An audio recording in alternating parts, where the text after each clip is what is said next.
यह सत्य है, हमारा आज हमारा कल बन जाएगा और कल हमारा अतीत। अतीत की गहराई में अंतरिक्ष के पीछे का रहस्य, विशालकाय शक्तिशाली जीवों की दुनिया, डायनासोर का राज, मनुष्य जन्म, भारत की खोज और भारत में आर्यों के आगमन का रहस्य, भारतीय संस्कृति और सभ्यता का निर्माण। न जाने ऐसी कितनी बातें इतिहास बनकर हमारे इर्द गिर्द घूम रही हैं, जिनका अध्ययन करने पर हमें पता चलता है कि भारत का इतिहास गौरवपूर्ण रहा है, जहाँ ऐसे ऋषि मुनि हुए जिन्होंने अपने ज्ञान से समृद्ध भारत का निर्माण किया, भारत की अनुपम संस्कृति और सभ्यता को विकसित किया, जिसका बखान विदेशी भी करते हैं। भारत सिर्फ ऋषि मुनियों का ही देश नहीं, बल्कि संतों, गुरुओं, कवियों, दार्शनिकों, वीरों, बलिदानों, वीरांगनाओं का देश भी रहा है। भारत में अनेक चक्रवर्ती सम्राट हुए, जिनकी कथाओं की चर्चा किताबों से लेकर देश विदेश में होती है। भारत के वैज्ञानिकों ने अपर्याप्त संसाधन में भी वह खोज निकाला जिनका पता विदेशी भी नहीं लगा सके। हमारे पूर्वजों ने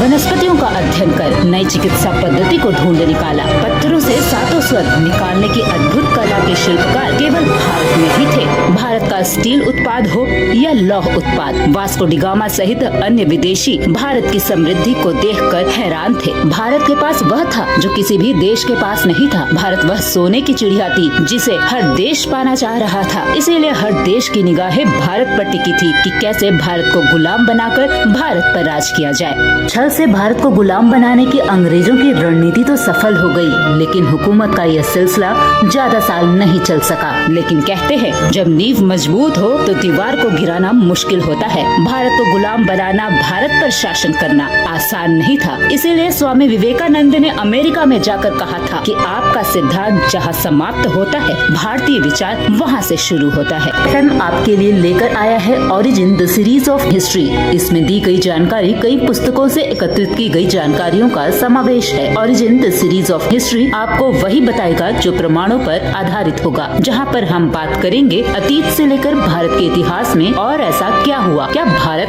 हमेशा से अंग्रेजों, मुगलों और अफगानियों का गुलाम रहा है? कैसे जैन और बौद्ध धर्म की उत्पत्ति हुई? क्या कहानी है जैन धर्म के 23वें तीर्थंकर महावीर की? महात्मा बुद्ध का जन्म और उनके उपदेश क्या है? क्यों हृदय परिवर्तन हुआ चक्रवर्ती सम्राट अशोक का कि उन्होंने हिंसा को छोड़कर अहिंसा का मार्ग अपना लिया? ऐसी क्या खासियत थी कि गुप्त काल को भारत का स्वर्ण काल कहा गया? लेकिन फिर ऐसा क्या हुआ कि भारत की इतनी समृद्ध सभ्यता, भारत में चक्रवर्ती सम्राटों के होने के बावजूद भी भारत अंग्रेजों का गुलाम बन गया? फिर कैसे भारत आजादी की हवा में सांस लेने लगा? रोचक और क्रमबद्ध कहानी के तरीके से जानने के लिए क्लिक प्ले नाउ और सीरीज ऑफ हिस्ट्री